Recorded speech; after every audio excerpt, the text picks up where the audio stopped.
There's a clock running inside your head right now, and you never agreed to read it. You are not behind. You are reading a clock that was never set to your life. Somewhere tonight, someone younger than you already has more, and someone older than you still has less.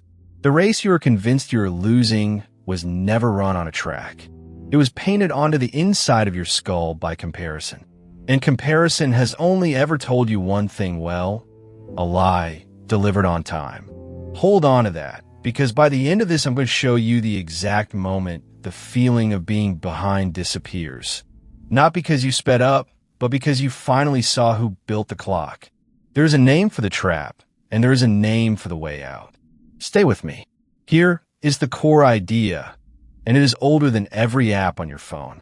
The Stoics noticed 20 centuries ago that almost none of our suffering comes from our actual life.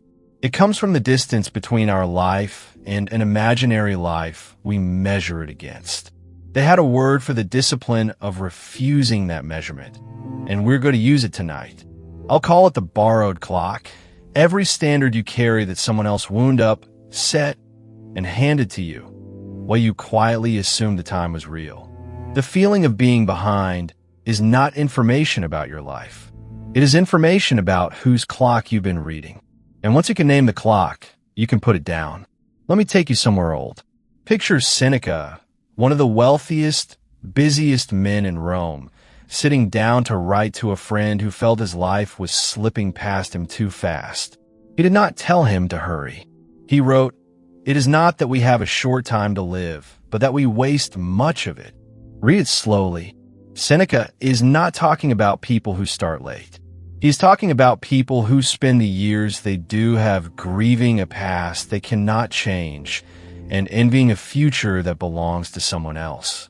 Now imagine the rooms of Rome where that letter landed. Men with marble floors and silver cups, convinced they were behind because someone down the street had more. The faces change. The ache does not. The man in the toga, staring at his neighbor's bigger house, is the same man tonight staring at a screen. The borrowed clock is the oldest machine humanity has ever built, and we keep handing it down, generation to generation, still ticking. So let's bring it into your hand. Application 1, the scroll. You open the feed to rest, and within seconds you are being shown a curated parade of arrivals. Someone's engagement, someone's first house, someone's company, someone's body, someone's trip, someone's milestone, all of it time-stamped, all of it landing on you as evidence that the clock is running and you are losing. But understand what a feed actually is. It is not a record of where people are. It is a museum of their best moments, hung side by side, with every ordinary, frightened, uncertain hour removed. You are comparing your whole unedited life, the doubt, the delay, the days that went nowhere, against everyone else's highlight reel, stitched into one impossible person who is ahead of you in every lane at once. That person does not exist. You are losing a race to a composite. Epictetus would have said it cold. You are disturbed not by the thing, but by your judgment about the thing. The feed is the thing. The judgment I am behind is yours, and that means it is yours to drop. Application 2, the career timeline. This one cuts deeper because it wears the mask of ambition. You look at someone who made it at 25, at 30, at 35, and a quiet voice says you should have been there by now.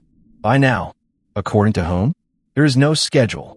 No one ever actually wrote down that your title should arrive at this age, your salary at that one. You inherited that calendar from people who were guessing, and you've been punishing yourself for missing deadlines that were never real. Comparison feels like fuel. It is not. It is a thief wearing the uniform of a coach. It takes your eyes off your own road and bolts them to someone else's. And no one in history has ever walked forward while staring sideways. The Stoic stops asking, "Am I ahead of them?" Because that question has no finish line. He asks the only question that does.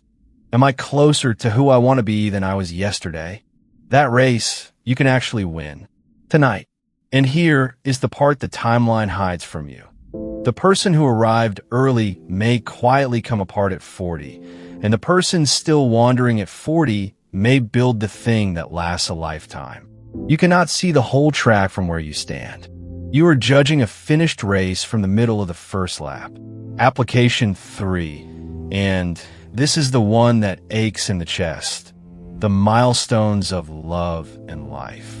The wedding you weren't in. The child raised by the friend you grew up beside. The home everyone else seems to have walked into while you were still finding the door. Of all the borrowed clocks, this one feels the most like truth because love is real and the longing is real. But the schedule attached to it is not. There is no law that says the bond, the family, the belonging must arrive by a certain birthday or be lost. Marcus Aurelius ran an entire empire and still had to remind himself, in his private journal, not to waste his hours measuring himself against other men.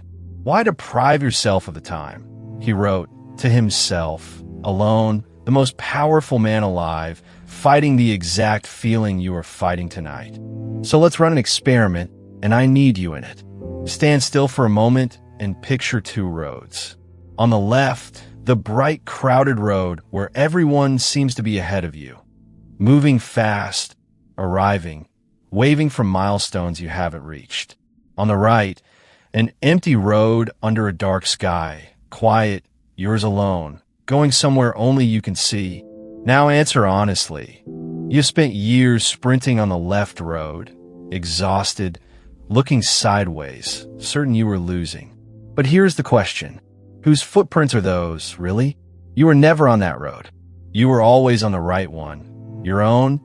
And the only reason it felt like falling behind is that you kept your eyes on a track you were never running. That is the borrowed clock revealed.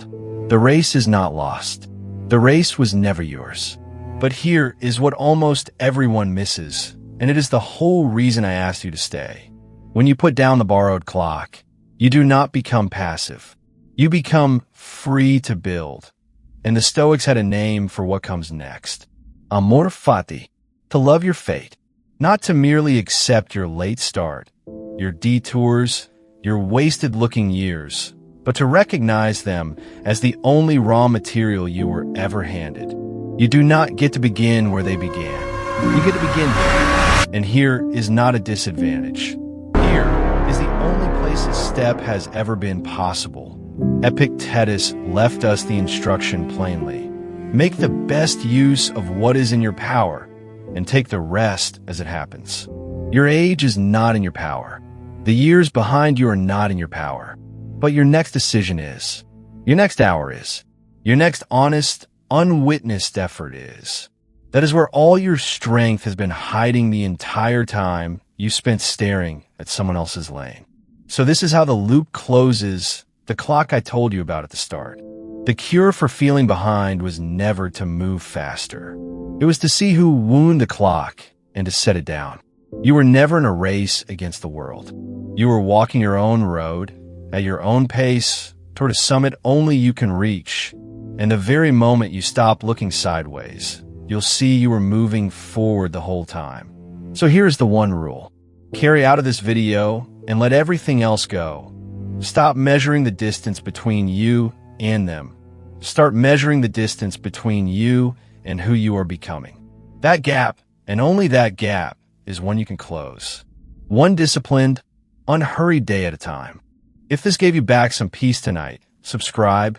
New Stoic wisdom every day. Walk your road. The rest is just a borrowed clock, and you're finally allowed to set it down. Short texto natila. 1. The borrowed clock. 2. Comparison is a thief. And with full video on the channel, plus hashtag stoicism, hashtag feelingbehind, hashtag mindset.